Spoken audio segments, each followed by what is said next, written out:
Hello everyone, today we'll be starting with chapter 1 of grade 11th biology, that is the living world. Okay, so first of all we'll be looking into the characteristics that a living organism possesses. What are the various characteristics in a living organism? We'll first make a list of all of them and then we'll look into each one in detail and we'll check whether these actually are the characteristics of living organism and they help us to define living organism or not.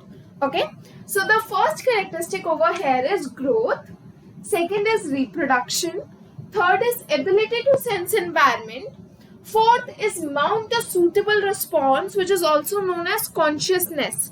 That means that when a human body or any living organism experiences an external stimuli like heat, cold, or anything, whether his or her body responds to it or does not respond.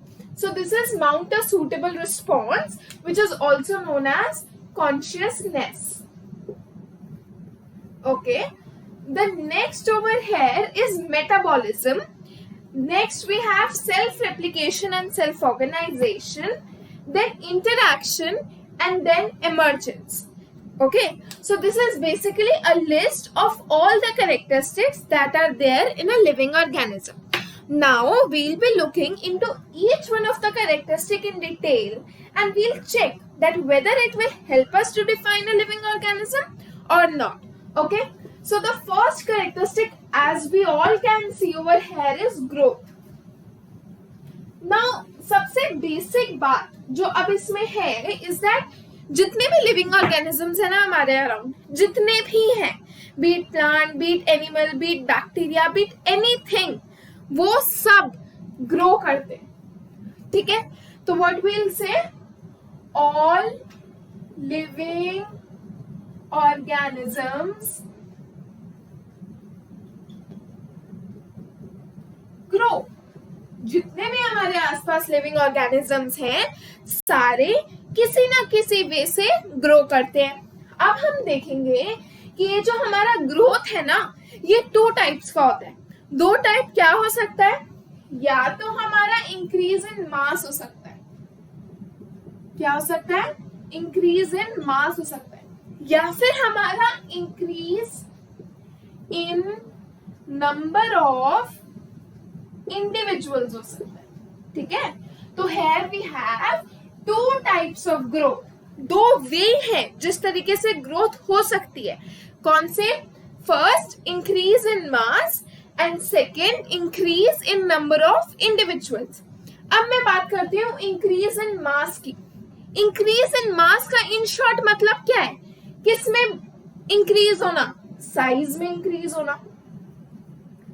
अब आप लोग मेरे को एक बात बताओ, अगर हमारे पास एक माउंटेन है, ठीक है, हमारे पास एक माउंटेन है, फर्स्ट डे जो है ना वो माउंटेन सपोज इतना है, ठीक है, उसके बाद दोबारा वेदरिंग हुई, दोबारा उस पर रॉक्स गिरे, सैंड गिरी, तो क्या हुआ? ये माउंटेन इतना हो जाएगा, है ना.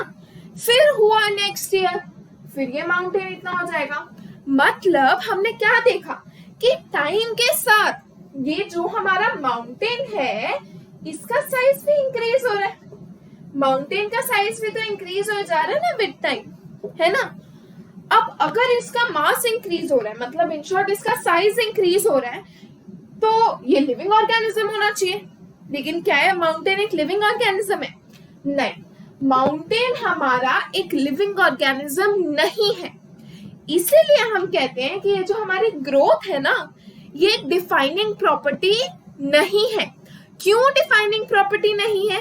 क्योंकि ग्रो तो हमारे लिविंग ऑर्गेनिजम्स भी करते हैं और हमारे नॉन लिविंग ऑर्गेनिजम्स भी करते हैं, है ना. तो इन शॉर्ट हमने इससे क्या समझा कि जो ग्रोथ है वो एक well defining property of a living organism नहीं है. क्यों नहीं है? क्योंकि लिविंग भी ग्रो कर रहा है और नॉन लिविंग भी ग्रो कर रहा है. अब आपने ये समझ लिया कि लिविंग ऑर्गेनिज्म कैसे ग्रो करता है. लिविंग ऑर्गेनिज्म ग्रो करता है इंक्रीज इन मास से, that is increase in size से.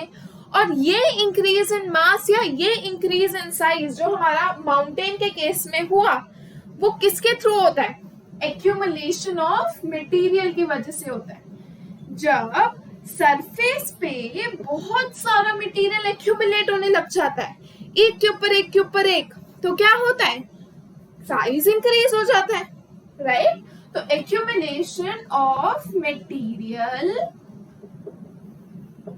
ऑन सरफेस, ये चीज क्लियर हुई बिल्कुल कि जो हमारे इंक्रीज इन मास है, इंक्रीज इन साइज है, वो तो हमारा नॉन लिविंग ऑर्गेनिजम्स का भी होता है। और कैसे होता है? Accumulation of material on surface की वजह से होता है। और एग्जाम्पल क्या हो गया हमारे पास? माउंटेन, जिसका साइज तो इंक्रीज होता है लेकिन वो एक्चुअली लिविंग ऑर्गेनिज्म नहीं है। ठीक है, अब हम आगे बात करते हैं increase in number of individuals. देखो, इंक्रीज इन मास या इंक्रीज इन साइज, जो भी आप कह लो, ये तो हमने देखा नॉन लिविंग के लिए। अब हम बात करेंगे लिविंग ऑर्गेनिजम्स के लिए कि लिविंग ऑर्गेनिजम्स में क्या होता है। लिविंग ऑर्गेनिज्म में इंडिविजुअल बढ़ते हैं। ठीक है, अब हम सबको पता है कि जो हमारे लिविंग ऑर्गेनिजम्स हैं, उसको अगर मैं ब्रॉडली क्लासिफाई करूं तो वो दो टाइप के होंगे। एक हमारे यूनिसेलुलर हो जाएंगे और एक हमारे मल्टी सेलुलर हो जाएंगे, है ना? दो टाइप के लिविंग ऑर्गेनिज्म हो गए मेरे पास, यूनिसेलुलर ऑर्गेनिजम्स और मल्टी सेलुलर ऑर्गेनिजम्स। अब ये तो हमने हमारे छोटी क्लासेस में भी पढ़ा हुआ है कि यूनिसेलुलर ऑर्गेनिजम्स कौन से ऑर्गेनिजम्स होते हैं? जो खाली वन सेल्ड ऑर्गेनिजम्स होते हैं। यूनि का मतलब क्या होता है? यूनि का मतलब होता है एक, सिंगल, है ना? यूनि मतलब एक। और सेलुलर का मतलब क्या होता है? सेलुलर का मतलब सेल। तो वो ऑर्गेनिजम्स जो खाली एक सेल के होते हैं, सिंगल सेल्ड ऑर्गेनिजम्स को हम क्या बोलते हैं? Unicellular organisms, right? और मल्टी सेलुलर ऑर्गेनिजम्स क्या होते हैं? मल्टी मतलब बहुत सारे, राइट? तो मल्टी सेलुलर ऑर्गेनिजम्स वो ऑर्गेनिजम्स होते हैं जिनमें बहुत सारे सेल्स होते हैं। फॉर एग्जाम्पल वी ह्यूमंस, हमें कितने सारे सेल्स हैं, है ना? अब जितने भी हमारे यूनिसेलुलर ऑर्गेनिजम्स है ना, वो भी increase in mass and increase in size के थ्रू ही ग्रो करते हैं। लेकिन जितने भी हमारे मल्टी सेलुलर ऑर्गेनिजम्स हैं, उसमें क्या होता है? Increase in number of cells. मतलब मल्टी सेलुलर ऑर्गेनिजम्स में मेरा क्या हो रहा है? Increase in number of cells, है ना? अब भाई आप खुद एक बात बताओ, जब आप पैदा हुए थे तब आपकी बॉडी में जितने भी सेल्स थे, क्या अभी भी आपकी बॉडी में उतने ही सेल्स हैं? नहीं ना, नॉट पॉसिबल। अब क्या होगा? वो सेल्स इंक्रीज हो गए होंगे, राइट? तो मल्टी सेलुलर ऑर्गेनिज्म में हमने क्या देखा कि जो हमारी ग्रोथ हो रही है वो किसकी वजह से हो रही है? Increase in number of cells. ये आप अपना एग्जाम्पल मत लो, कोई भी प्लांट का एग्जाम्पल ले लो। क्या हुआ? जब प्लांट छोटा था, जब आपने उसको अभी करा ही था, उसको मिट्टी में डाला ही था, उसमें बहुत कम सेल्स थे, बहुत ही कम। लेकिन जैसे जैसे वो बड़ा होता गया और फाइनली जब वो एक पेड़ बन गया तो उसमें कितने सारे सेल्स हो जाएंगे, राइट? तो मल्टी सेलुलर ऑर्गेनिजम्स कैसे ग्रो करेंगे? Increase in number of cells से ग्रो करेंगे। ठीक है, अब हम दो कैटेगरीज में और ग्रोथ को क्लासिफाई करते हैं और देखते हैं क्या मतलब होता है। ठीक है, तो जो नेक्स्ट में हमने ग्रोथ को क्लासिफाई करना है वो है डेफिनाइट और इनडेफिनाइट, राइट? डेफिनाइट ग्रोथ क्या होती है और इनडेफिनाइट ग्रोथ क्या होती है, ये पता करते हैं भैया। डेफिनाइट और इनडेफिनाइट, ठीक है? आप एक मेरे को बात बताओ, हम कभी भी किसी से बात करें तो क्या कहते हैं कि जब आप अपने 10 इयर्स पहुंच जाओ ना, तो आप तभी तक ग्रो करते हो, उसके बाद आपकी ग्रोथ, आपकी हाइट, ये सब रुक जाता है। ऐसा क्यों बोलते हैं ह्यूमंस में? क्योंकि एक पर्टिकुलर पीरियड तक ही हम ह्यूमंस में ग्रोथ होती है, उसके बाद वो ग्रोथ रुक जाती है, राइट? बट अगर मैं एग्जाम्पल प्लांट्स का लूं, जब आपने प्लांट को अभी मिट्टी में डाला ही है, फिर वो धीरे धीरे बड़ा होगा, हर्ब बनेगा, श्रब बनेगा, ट्री बनेगा, और जब तक वो अच्छे तरीके से बड़ा ना हो जाए, या आप बोलो कि उसकी डेथ ना हो जाए उस प्लांट की, तब तक वो प्लांट ग्रो करता रहता है, या उसकी लीफ बढ़ रही होती है, या उसका साइज बढ़ रहा होता है, किसी ना किसी वे से वो प्लांट जो है वो ग्रो कर रहा होता है, राइट। तो इसका मतलब भी यही है, डेफिनाइट। डेफिनाइट मतलब डिफाइंड है, इतनी ही ग्रोथ होगी। इनडेफिनाइट, इनडेफिनाइट मतलब डिफाइंड नहीं है, इन्फिनिटी वाला ग्रो। इनडेफिनाइट से आप इन्फिनिटी ले सकते हो, राइट, इन्फिनिटी वाला ग्रो होगा। तो डेफिनाइट कौन से हमारे किस में होता है, एनिमल्स में ले लो, आप ह्यूमन बीइंग्स में ले लो, दोनों में कैसी ग्रोथ है, डेफिनाइट ग्रोथ है, डिफाइंड पीरियड के लिए ग्रो है। अब आप एक एग्जांपल लो, कोई भी एक एलिफेंट है सपोज, ठीक है, उसकी हाइट अभी सपोज इतनी है या इतनी है, ठीक है, इतनी है। आप अभी से देखो, आप इसे 2 साल बाद आके देखो, इसकी हाइट इतनी ही रहेगी ना, इसकी हाइट इंक्रीज तो नहीं हो जाएगी। तो कैसी ग्रोथ है, डेफिनाइट ग्रोथ है। लेकिन प्लांट, जो भी मैंने आपको एक एग्जांपल लेके बताया, उसकी ग्रोथ कैसी होती है, इनडेफिनाइट ग्रोथ होती है। प्लांट की कैसी ग्रोथ होती है, इनडेफिनाइट ग्रोथ होती है। ये हमारा ग्रोथ का टॉपिक फिनिश होता है। अब इससे हमने क्या सीखा, या हमें इसका अगर मैं क्रक्स निकालूं पूरे टॉपिक का, तो वो क्या निकलेगा, वो ये निकलेगा कि जो हमारी ग्रोथ है वो एक डिफाइनिंग प्रॉपर्टी नहीं है। ग्रोथ जो है वो हमारी डिफाइनिंग प्रॉपर्टी नहीं है। डिफाइनिंग प्रॉपर्टी क्यों नहीं है, क्योंकि लिविंग ऑर्गेनिजम्स भी ग्रो करते हैं, नॉन लिविंग ऑर्गेनिजम्स भी ग्रो करते हैं। लिविंग ऑर्गेनिजम्स में increase in number of cells हो जाएगा, राइट, फॉर एग्जाम्पल अभी मैंने आपको बताया ह्यूमंस में। और नॉन लिविंग में क्या होगा, इंक्रीज इन साइज हो जाएगा, कैसे, एक्यूमुलेशन ऑफ मटेरियल की वजह से, फॉर एग्जाम्पल माउंटेन्स, ठीक है। तो इन शॉर्ट हमने इससे ये सीखा कि हम ग्रोथ को एक डिफाइनिंग प्रॉपर्टी नहीं ले सकते। Growth is not a defining property of living organisms, ठीक है। अब हम नेक्स्ट की बात करते हैं, नेक्स्ट प्रॉपर्टी की, जो उस लिस्ट में थी। क्या प्रॉपर्टी थी वो, रिप्रोडक्शन। अब हम रिप्रोडक्शन को डिटेल में देखेंगे। रिप्रोडक्शन, ठीक है। रिप्रोडक्शन का मतलब क्या होता है, पहले हम रिप्रोडक्शन का मतलब समझते हैं। ये हमने छोटी क्लासेस में भी पढ़ा हुआ है, बट अब मैं एक बार इसे दोबारा बताती हूँ। पेरेंट है, ठीक है, पेरेंट है। ये जो पेरेंट है ये किसको बर्थ देता है, ये पेरेंट प्रोजेनी को बर्थ देता है। किसको बर्थ देता है, प्रोजेनी को बर्थ देता है।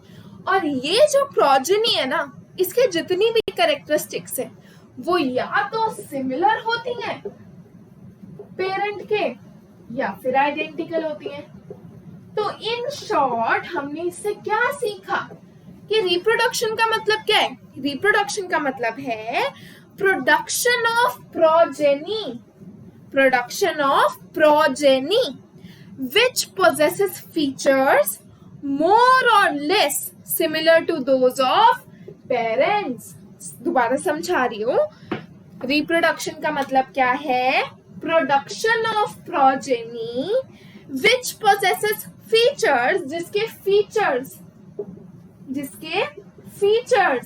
क्या है, more or less similar to the parent।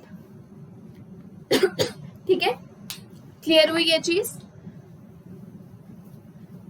अब मैं रिप्रोडक्शन के 2 टाइप बताती हूँ। रिप्रोडक्शन 2 टाइप की होती है, ये हमने पहले भी पढ़ा हुआ है, but will quickly look into this, ठीक है। अब मैं कह रही हूँ जो मेरी रिप्रोडक्शन है वो रिप्रोडक्शन 2 टाइप की रिप्रोडक्शन होती है हमारे पास। कौन कौन सी 2 टाइप होती है, एसेक्सुअल रिप्रोडक्शन और हमारी सेक्सुअल रिप्रोडक्शन, ठीक है। एसेक्सुअल रिप्रोडक्शन ना बच्चे बेसिकली यूनिसेलुलर ऑर्गेनिजम्स में होती है। जितने भी यूनिसेलुलर ऑर्गेनिजम्स हैं उनमें क्या होती है, एसेक्सुअल मीन्स ऑफ रिप्रोडक्शन होती है, ठीक है। सारे हमारे यूनिसेलुलर ऑर्गेनिजम्स में एसेक्सुअल रिप्रोडक्शन होती है। अब एसेक्सुअल रिप्रोडक्शन में ना खाली एक ही पेरेंट इन्वॉल्व होता है, क्योंकि एक ही पेरेंट इन्वॉल्व होता है तो उसमें गेमीट की फ्यूजन नहीं होती है। ठीक है, तो एक पूरा ओवरव्यू हो गया एसेक्सुअल रिप्रोडक्शन का। यूनिसेलुलर ऑर्गेनिजम्स में होती है, एक ही पेरेंट इन्वॉल्व होता है, और क्योंकि एक ही पेरेंट इन्वॉल्व होता है तो गेमीट की फ्यूजन नहीं होती है, gamete fusion does not takes place. ठीक है, अब हम ना जो हमारी एसेक्सुअल रिप्रोडक्शन है ना उसके बहुत सारे टाइप्स हैं। ठीक है, ऐसे 4 टाइप्स आपकी एनसीईआरटी में डिस्कस्ड है, उसी को मैं यहाँ डिस्कस कर रही हूँ बहुत ही क्विकली। ठीक है, फर्स्ट जो है वो आ रहा है स्पोर फॉर्मेशन। ठीक है, स्पोर फॉर्मेशन। स्पोर फॉर्मेशन का मतलब क्या होता है कि जो हमारी पेरेंट बॉडी है, पेरेंट बॉडी में बहुत सारे स्पोर्स हैं। ठीक है, पेरेंट बॉडी में बहुत सारे स्पोर्स हैं। सपोज ये पेरेंट बॉडी है और इसमें बहुत सारे छोटे छोटे छोटे छोटे स्पोर्स हैं। जैसे ही फेवरेबल क्लाइमेटिक कंडीशंस हुई, जैसे ही फेवरेबल हमें क्लाइमेटिक कंडीशंस मिलेंगी, वैसे ये पेरेंट बॉडी अपने आप को बर्स्ट कर देगी। ठीक है, पेरेंट बॉडी अपने आप को बर्स्ट कर देगी, ऐसे खुल जाएगी और इसके जितने भी स्पोर्स होंगे वो हर डायरेक्शन में फैल जाएंगे, और जहां पर भी ये फैलेंगे वहां पे ये स्लो हो जाएंगे सॉइल के अंदर, और धीरे धीरे क्या होते रहेंगे, ग्रो होते रहेंगे। Right, for example fungi. Clear हुआ?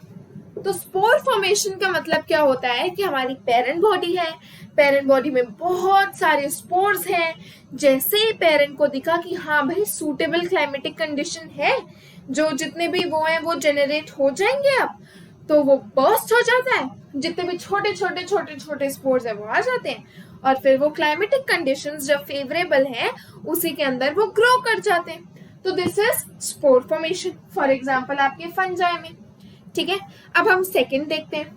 सेकंड कौन सी टाइप होती है हमारी? Budding. Second type of asexual reproduction is budding.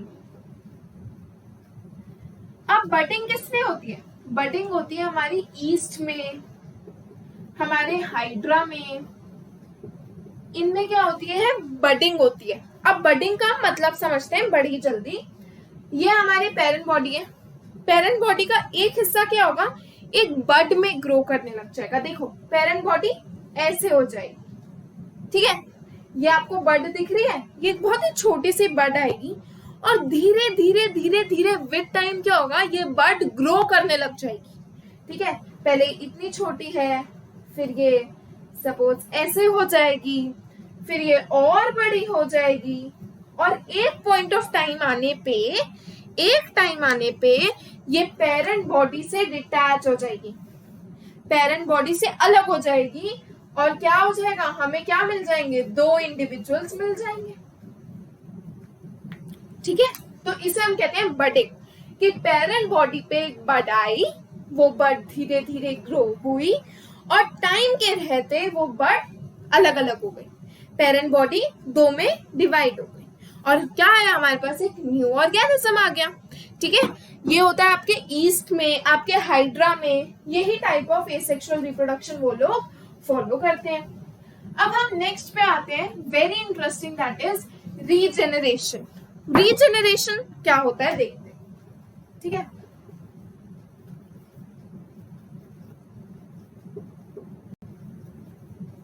Regeneration होता है आपकी प्लेनेरिया में, फ्लैट वॉर्म्स जो होते हैं, जिसे हम कहते हैं प्लेनेरिया, फ्लैट वॉर्म्स। ठीक है, अब इनमें क्या होता है, इसमें ना सपोज ये हमारी पेरेंट है, सपोज करो ये हमारा एक ऑर्गेनिज्म, ठीक है, ये हमारा एक ऑर्गेनिज्म है। क्या हुआ, फॉर एग्जाम्पल ये वॉर्म ना किसी के पाँव के नीचे आ गया, किसी के पैर के नीचे आ गया, और क्या हुआ, इसका ना फ्रेगमेंट हो गया, यहाँ से ऐसे टूट गया। ठीक है, तो अब क्या हुआ, इसके बाद इसमें क्या रह गया, खाली ये इसकी बॉडी रह गई, और भाई ये तो टूट गया था, ये हिस्सा तो इसका टूट गया। राइट, क्या करेगा, अब ये जो ऑर्गेनिज्म होता है ये अपने लॉस्ट बॉडी पार्ट को रीजनरेट कर लेता है। जो भी इसका लॉस्ट बॉडी पार्ट होगा वो रीजनरेट हो जाएगा। फॉर एग्जाम्पल मैं एक डेली लाइफ एग्जाम्पल देती हूँ। आपने कभी भी लिजर्ड को देखा हो, लिजर्ड का क्या होता है, टेल कट जाता है, राइट? वो उसका टेल कट जाता है और वो लिजर्ड अपने टेल को दोबारा रीजनरेट कर लेती है। आप कभी भी ध्यान से अगर एक लिजर्ड को ऑब्जर्व करो तो ऐसा ही होता है। अगर एक लिजर्ड का टेल कट गया होगा ना तो थोड़े टाइम में वो लिजर्ड अपने टेल को दोबारा रीजनरेट कर लेगी। इसी को हम कहते हैं रीजनरेशन। ये जो हमारा ऑर्गेनिज्म है उसका जो भी लॉस्ट बॉडी पार्ट है वो क्या हो जाए, रीगेन हो जाए, रीजनरेट हो जाए, रीगेन हो जाए और वो दोबारा एक ऑर्गेनिज्म बन जाएगा पूरा। ठीक है, इसे हम कहते हैं regeneration. This is the third type of asexual reproduction जो आपके एनसीईआरटी में मेंशन्ड है। और फोर्थ टाइप पढ़ते हैं अब हम, लास्ट, फ्रेगमेंटेशन। फ्रेगमेंटेशन के तो हमें नाम से ही पता लग रहा है कि इसमें क्या हो, इसमें फ्रेगमेंट्स बन जाएंगे ऑर्गेनिज्म की। ठीक है, एग्जाम्पल मैं आपको पहले बता देती हूँ। उसका होता है फिलामेंटस एल्गे और प्रोटोनेमा ऑफ मोसिस। ठीक है, filamentous algae and protonema of mosses. जितना भी टॉपिक आज कवर होगा उसके जितने भी नोट्स होंगे, well handwritten notes description box में प्रोवाइडेड होंगे। ठीक है, द नेक्स्ट इज जो अभी हमने डिस्कस करना है फ्रेगमेंटेशन। नाम बता रहे भाई, फ्रेगमेंट बन जाएगा, जो ऑर्गेनिज्म हो जाएगा उसकी बहुत सारी फ्रेगमेंट्स हो जाएंगी और फिर वो फ्रेगमेंट्स न्यू ऑर्गेनिज्म में ग्रो हो जाएंगी। बहुत ही इजी और बहुत ही अच्छा है। देखो, ये हमारे पास एक ऑर्गेनिज्म है।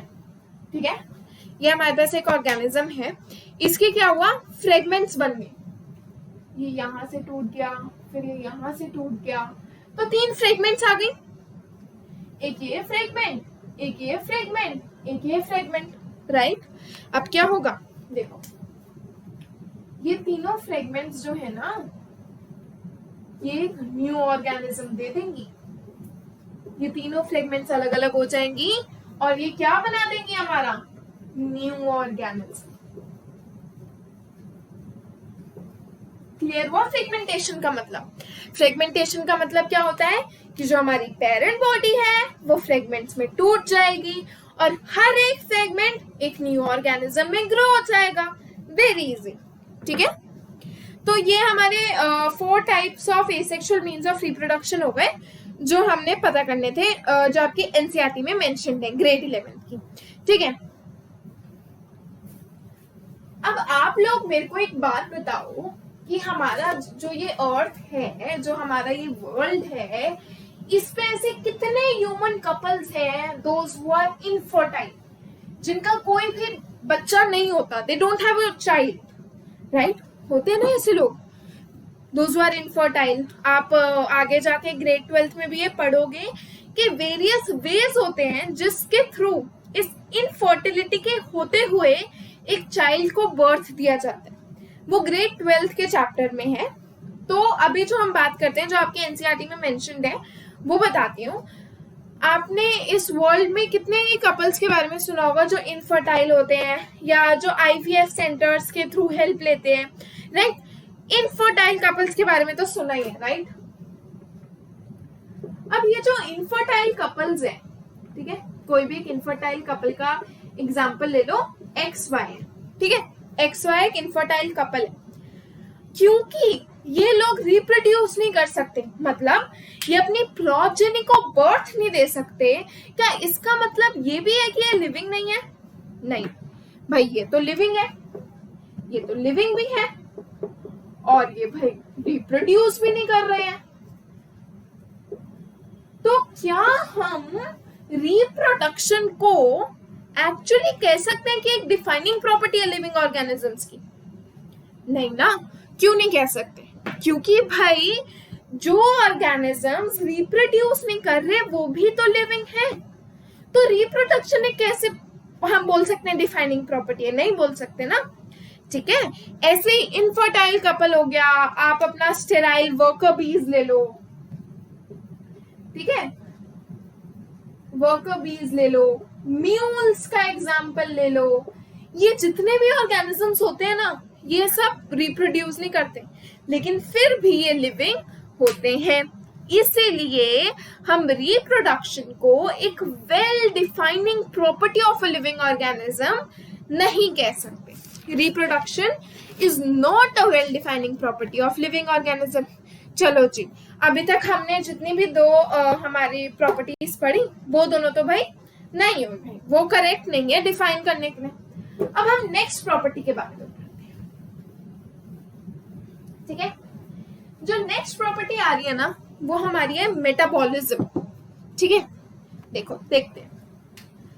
The third property that we have to study about is metabolism. Metabolism का मतलब क्या होता है? मेटाबॉलिज्म का मतलब है कि हमारी बॉडी में या किसी भी लिविंग ऑर्गेनिज्म की बॉडी में जितने भी केमिकल रिएक्शंस हो रहे हैं, उन सबका सम हो जाता है, वो सब ऐड हो जाते हैं। तो it is the sum total of all the chemical reactions that are occurring in a body of a living organism. ठीक है, या फिर इन आवर बॉडी, कुछ भी कह लो। ठीक है, तो इसकी डेफिनेशन लिखते हूं। ये क्या होता है? It is the sum total of all the chemical reactions occurring in our body.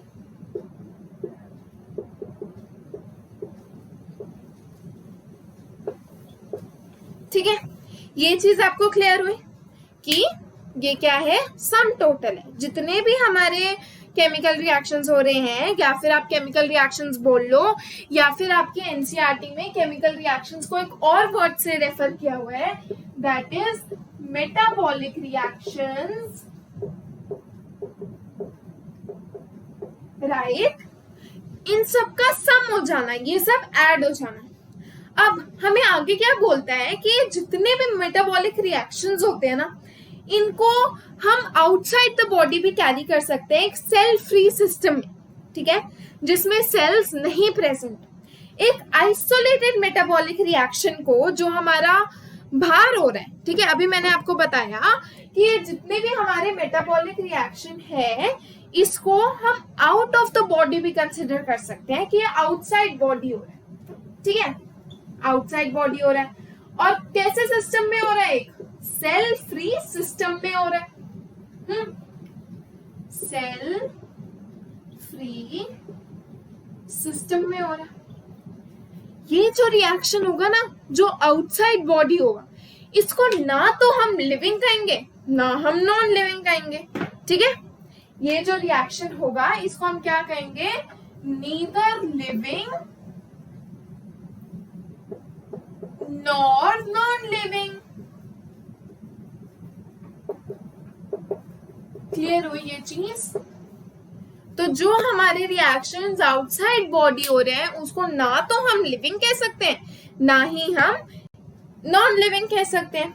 लेकिन जो हमारे आइसोलेटेड मेटाबॉलिक रिएक्शन है ना, अभी मैंने आपको बताया, आइसोलेटेड मतलब कोई भी हमारे आसपास कोई भी फोर्स अवेलेबल नहीं है, वो भी क्या है? हमारे लिविंग रिएक्शंस हैं। तो इन शॉर्ट हमने इससे क्या सीखा? इसका क्रक्स अगर मैं निकालूं इस टॉपिक का, तो वो क्या निकलेगा कि मेटाबॉलिक रिएक्शंस जो है, जो हमारी बॉडी में हो रहे, या वो हमारी बॉडी में हो, या फिर वो हमारी बॉडी से बाहर हो, वो लिविंग है। राइट, वो लिविंग है। अगर वो हमारी बॉडी के अंदर हो रहे तो भाई इन शॉर्ट वो लिविंग है, तो कोई डिस्कशन का पॉइंट ही नहीं है। अगर वो आउटसाइड बॉडी हो रहे एक सेल फ्री सिस्टम में, तो ना तो वो लिविंग है, ना ही वो नॉन लिविंग है। इसीलिए ये जो मेटाबॉलिज्म होता है, जो सेलुलर ऑर्गेनाइजेशन होती है ना, एक बॉडी की, एक लिविंग ऑर्गेनिज्म की जो भी सेलुलर ऑर्गेनाइजेशन होती है, वो बहुत ही वेल डिफाइनिंग प्रॉपर्टी होती है। क्लियर हुई? तो अभी तक हमने ग्रोथ के बारे में पढ़ा था, हमने रिप्रोडक्शन के बारे में पढ़ा था, हमने कहा भाई इन दोनों में से कोई भी डिफाइनिंग प्रॉपर्टी नहीं है। लेकिन जो मेटाबॉलिज्म है या सेलुलर ऑर्गेनाइजेशन है, मतलब sum total of all the chemical reactions occurring in our body or in a living organism body, वो हमारी डिफाइनिंग प्रॉपर्टी है। क्यों? क्योंकि कौन से ऑर्गेनिजम्स में होती है? खाली लिविंग ऑर्गेनिजम्स में होती है। और अगर ये आउटसाइड द बॉडी भी हो रही है, अगर ये हमारे सेल फ्री सिस्टम में भी हो रही है, तो भी या तो ये लिविंग, मतलब वी कैन नॉट से neither it is living nor it is non living. ठीक है, ये पार्ट आपको अच्छे से क्लियर हो गया मेटाबॉलिज्म वाला। अब हम नेक्स्ट पार्ट की तरफ बढ़ेंगे, दैट इज कॉन्शियसनेस। ठीक है, फोर्थ पार्ट को अब हम पढ़ते हैं।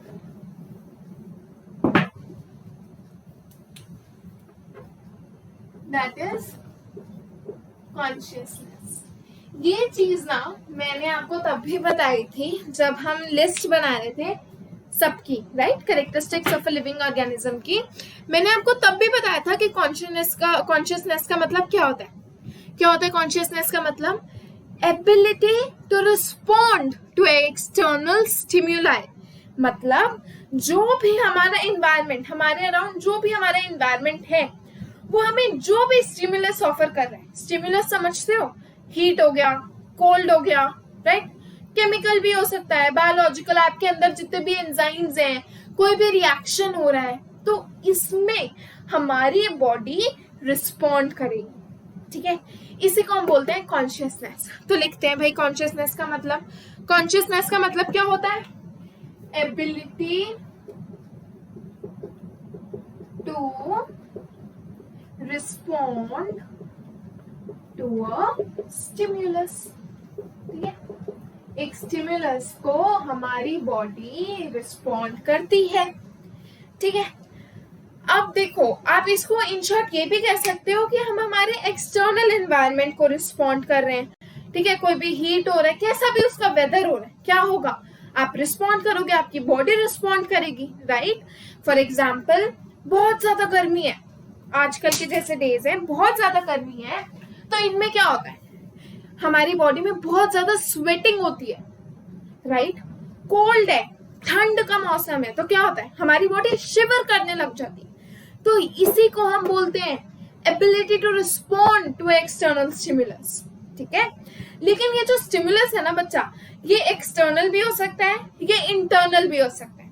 एक्सटर्नल अभी मैंने आपको बताया, हीट है, कोल्ड है, जैसा भी एनवायरनमेंट है हमारे अराउंड, हमारी बॉडी ने रिस्पॉन्ड किया। इंटरनल का मतलब क्या होता है? हमारी बॉडी में जितने भी केमिकल रिएक्शंस होते हैं, फॉर एग्जाम्पल अगर हम आजकल का एग्जाम्पल लें, तो कोविड की जब वैक्सीन लगती है, तो हमारी बॉडी उसको रिस्पॉन्ड करती है, जिसकी वजह से हमारा हाथ दर्द होता है, या हमें कहीं को फीवर आ रहा है, कहीं को हेडेक्स हो रहे हैं। तो यही तो वे है जिसके अकॉर्डिंग हमारी बॉडी रिस्पॉन्ड कर रही है। इसी से तो हमें पता लग रहा है कि जो एक्चुअली वैक्सीन हमारी बॉडी में गई है वो वर्क कर रही है, राइट। तो कॉन्शियसनेस का मतलब क्या हो गया? Ability to respond to a stimulus. ये स्टिमुलस एक्सटर्नल भी हो सकता है, इंटरनल भी हो सकता है। अब मैं आपको 3 टाइप्स ऑफ स्टिमुलस बताती हूँ। ठीक है, जो हमारे पास 3 टाइप्स होते हैं। फर्स्ट होता है फिजिकल। फिजिकल मैंने अभी आपको इसका एग्जांपल दिया, वेदर हमारा ठंड है, गर्मी है, हमारी बॉडी ने रिस्पॉन्ड किया, है ना। केमिकल, केमिकल भी मैंने अभी आपको बताया, रिएक्शंस, राइट, जो हमारी बॉडी में हो रहे हैं। Third is biological. बायोलॉजिकल भी मैंने आपको बता दिया है क्या होता है। अच्छा, एक और एग्जांपल देती हूँ बायोलॉजिकल का। हमारी बॉडी है, आप बहुत ही डिहाइड्रेटेड फील कर रहे हो, राइट, या आप बहुत थक गए हो, आपको एकदम लो एनर्जी लग रही है, तो कहते हैं ना कि आप ग्लूकोज पी लो। क्यों? क्योंकि वो ग्लूकोज हमारी बॉडी में जाके एनर्जी पैदा करता है, और वो एनर्जी हमें काम करने की क्षमता देती है। तो हो गई ना, ये बायोलॉजिकल हो गई ना। तो इन शॉर्ट हमने क्या पढ़ा कि हमारी बॉडी क्या करती है, एक एक्सटर्नल स्टिमुलस को रिस्पॉन्ड करती है। ठीक है, और एक एग्जांपल देती हूँ, प्लांट्स। प्लांट्स तो लिविंग ऑर्गेनिज्म है। प्लांट्स का एग्जांपल लेते हैं। फोटोपीरियोडिज्म के बारे में तो आपने सुना ही होगा कि वो टाइम जिसके लिए प्लांट को सन लाइट की ड्यूरेशन होती है, ठीक है, वो टाइम जिसके लिए प्लांट को सनलाइट मिल रही है उसे बोलते हैं फोटो पीरियोडिज्म। तो हमारा प्लांट भी जो होता है ना, आप कभी भी देखो हमारा प्लांट उस फोटो पीरियोडिज्म को रिस्पॉन्ड करता है। तो क्या एग्जांपल हो गया प्लांट्स में? Photoperiodism. और फोटो पीरियोडिज्म का मतलब क्या होता है? Duration till which sunlight is available to a plant. ठीक है, ये क्लियर हुआ? ठीक है, आगे हम बोलते हैं, आप मेरे को एक बात बताओ, एक नॉन लिविंग ऑर्गेनिज्म है, फॉर एग्जाम्पल ये डस्टर है, राइट? इस डस्टर को क्या फर्क पड़ेगा अगर बाहर ठंड होगी या बाहर गर्मी होगी? ऐसा तो नहीं है ना कि बाहर गर्मी है तो इसका साइज कम हो जाएगा जी, ठंड है तो इसका साइज बड़ा हो जाएगा जी। नहीं होता ना। क्यों नहीं होता? क्योंकि एक नॉन लिविंग ऑर्गेनिज्म है। सिमिलरली ये बोर्ड है, क्या बोर्ड को फर्क पड़ेगा? बोर्ड का साइज तो इतना ही रहेगा ना, बोर्ड को तो फर्क नहीं पड़ेगा ना। मार्कर है मेरे पास, मार्कर को फर्क पड़ेगा या कुछ भी होगा? नहीं पड़ेगा, राइट? तो हमने इन सारी चीजों से क्या सीखा, इन सारे एग्जाम्पल से हमने क्या इन शॉर्ट मतलब निकाला? इसका इन शॉर्ट मतलब जो निकला है वो ये है कि कॉन्शियसनेस हमारे लिविंग ऑर्गेनिजम्स में तो होती है। हमारे जितने भी लिविंग ऑर्गेनिजम्स हैं, प्लांट्स ले लो, ह्यूमन ले लो, एनिमल ले लो, एनी लिविंग ऑर्गेनिज्म, वो एक्सटर्नल स्टिमुलस को तो रिस्पॉन्ड देते हैं, लेकिन हमारे जितने भी नॉन लिविंग ऑर्गेनिजम्स हैं, जैसे मैं आपको एक और एग्जांपल देती हूँ, माउंटेन है, माउंटेन है, वहां बहुत ज्यादा गर्मी पड़ रही है, बहुत धूप पड़ रही है, बहुत ज्यादा। तो ऐसा तो नहीं है ना कि माउंटेन का साइज कम होने लग जाएगा, या ऐसा तो नहीं है कि माउंटेन बहुत ही बड़ा हो जाएगा, राइट? बहुत बारिश हो रही है, अगर बहुत बारिश हो रही है, माउंटेन को कभी फर्क पड़ता है? नहीं पड़ता ना। क्यों नहीं पड़ता? नॉन लिविंग है इसीलिए नहीं पड़ता। तो कॉन्शियसनेस भी हमारी एक वेल डिफाइनिंग प्रॉपर्टी है। क्यों है? क्योंकि ये किस में होती है? लिविंग ऑर्गेनिज्म में तो कॉन्शियसनेस होती है, लेकिन हमारे नॉन लिविंग ऑर्गेनिजम्स में कॉन्शियसनेस नहीं होती है। ठीक है, ये चीज क्लियर हुई? तो अभी तक जितना हमने पढ़ा मैं आपको उसका इन शॉर्ट बता देती हूँ क्या क्या मतलब निकला और हमने किस किस चीजों के बारे में पढ़ा। हमने ग्रोथ पढ़ा, राइट? रिप्रोडक्शन पढ़ा भाई, फिर हमने मेटाबॉलिज्म पढ़ा, और लास्ट हमने पढ़ा कॉन्शियसनेस। ठीक है, मैं इन शॉर्ट फटाफट इसका सबका रिकैप दे देती हूँ। ग्रोथ में हमने क्या पढ़ा कि भाई ग्रोथ एक वेल डिफाइनिंग प्रॉपर्टी नहीं है। क्यों? क्योंकि लिविंग ऑर्गेनिजम्स भी ग्रो करते हैं, नॉन लिविंग ऑर्गेनिजम्स भी ग्रो करते हैं। लिविंग ऑर्गेनिजम्स में क्या होता है? सेल्स बढ़ते हैं, राइट? नॉन लिविंग में क्या होता है? साइज इंक्रीज होता है, फॉर एग्जाम्पल माउंटेन। तो ग्रोथ तो हमारी नहीं निकली भाई एक वेल डिफाइनिंग प्रॉपर्टी। फिर हमने पढ़ा रिप्रोडक्शन। रिप्रोडक्शन में अगेन हमने इसके दो टाइप पढ़े, asexual means of reproduction, sexual means of reproduction. जो हमारे एसेक्सुअल मीन्स था वो तो हमने 4 पार्ट में उसको हमने डिवाइड किया, बडिंग, फ्रेगमेंटेशन, रीजनरेशन और स्पोर फॉर्मेशन। उसका मैंने बहुत ही डिटेल्ड वर्जन आपको समझा दिया, राइट? उसके बाद हमने ये भी पढ़ा कि हमारे वर्ल्ड में, हमारी अर्थ में बहुत सारे ऐसे कपल्स हैं जो इनफर्टाइल है, वर्कर बीज है, म्यूल्स है जो इनफर्टाइल है लेकिन फिर भी वो लिविंग है, राइट? उनमें प्रोजेनी तो पैदा नहीं होती, राइट? उनका कोई बच्चा नहीं होता लेकिन फिर भी वो लिविंग है। तो इन शॉर्ट रिप्रोडक्शन भी नहीं हुआ भाई। फिर हमने पढ़ा मेटाबॉलिज्म के बारे में। मेटाबॉलिज्म में हमने पढ़ा मेटाबॉलिज्म का मतलब क्या होता है? जितने भी केमिकल रिएक्शंस हमारी बॉडी में हो रहे हैं उसको हम एक सम टोटल कर दें, right? Sum total of all the chemical reactions और metabolic reactions that are occurring in our body।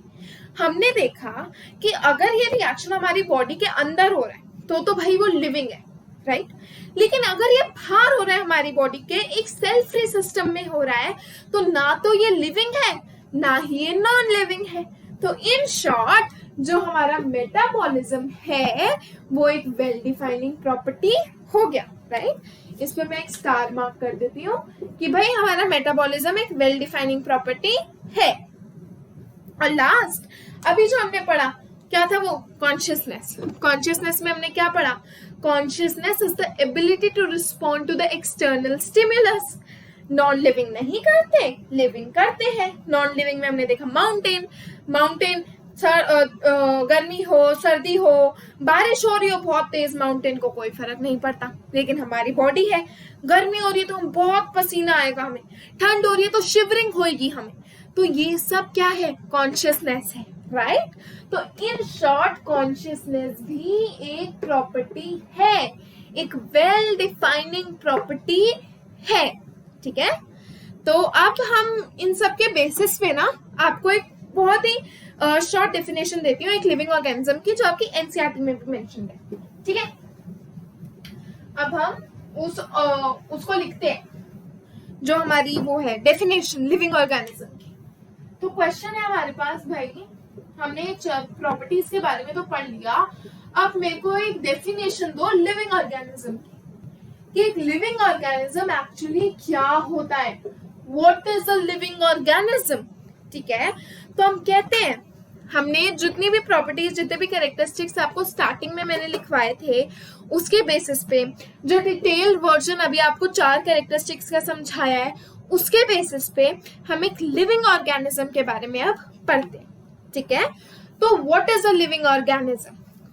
Living organisms are self replicating, evolving and self regulating. समझो, तीनों शब्दों को समझो। लिविंग ऑर्गेनिजम्स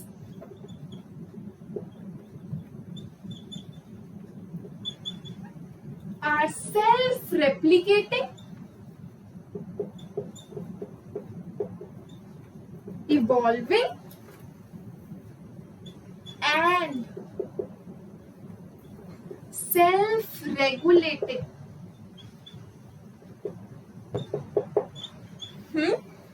Self-replicating, evolving और self-regulating interactive systems, ठीक है।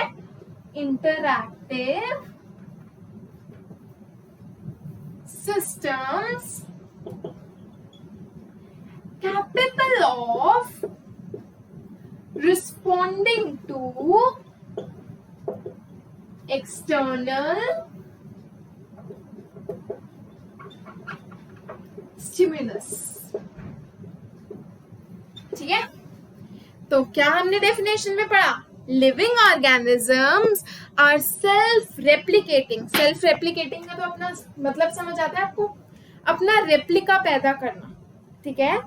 Evolving, evolving में हमने क्या पढ़ा? इवॉल्विंग आपने पढ़ा, इवोल्यूशन के बारे में तो आपने सुना ही होगा, राइट। तो उसी को हम इवॉल्विंग बोलते हैं कि जितने भी हमारी एनवायरमेंट में चेंजेस हो रहे हैं ना, धीरे धीरे धीरे धीरे जो हमारे आगे की प्रोजेनी होती है, फ्यूचर जनरेशन होती है, उसमें ऐसी कैरेक्टरिस्टिक्स होती हैं कि वो इन चेंजेस को फाइट कर सके या इन चेंजेस के साथ साथ अपने आप को अडेप्ट कर सके, ठीक है। उसी को हम बोलते हैं इवॉल्विंग, एवोल्यूशन से समझ लो। And self regulating, self regulating अभी आपको समझाया, मेटाबॉलिज्म, केमिकल रिएक्शंस जो हमारी बॉडी में हो रहे हैं, राइट। हम अपने आप को रेगुलेट कर लेते हैं। आप एक बात बताओ, आपने 10th में भी पढ़ा होगा कि कितने सारे ऐसी चीजें हैं, डाइजेशन है, एब्जॉर्प्शन है, एक्सक्रीशन है, तो ये सारे क्या है? सेल्फ रेगुलेटिंग ही तो है, right. Interactive systems capable of responding to external stimulus, ये तो वही बात हो गई भाई जो अभी हमने करी है। External stimulus, consciousness, right. External stimulus से मैं क्या समझूं? कॉन्शियसनेस। हमारे जितने भी लिविंग ऑर्गेनिजम्स होते हैं वो कॉन्शियस होते हैं, वो हमारे एक्सटर्नल स्टिमुलस को रिस्पॉन्ड करते हैं। क्लियर हुआ यहाँ तक? So this is all for today. अभी तक हम यही टॉपिक तक फिनिश करते हैं, और जो इसका आगे वाला टॉपिक है ना, diversity in the living world, वो हम नेक्स्ट वीडियो से कंटिन्यू करेंगे। तब तक आप ये पढ़ लेना, इसे रिवाइज कर लेना, और जितने भी नोट्स हैं आज की क्लास के, जो अभी हमने टॉपिक खत्म करा है ये वाला, इसके नोट्स डिस्क्रिप्शन बॉक्स में बिलो प्रोवाइडेड होंगे। ठीक है, थैंक यू।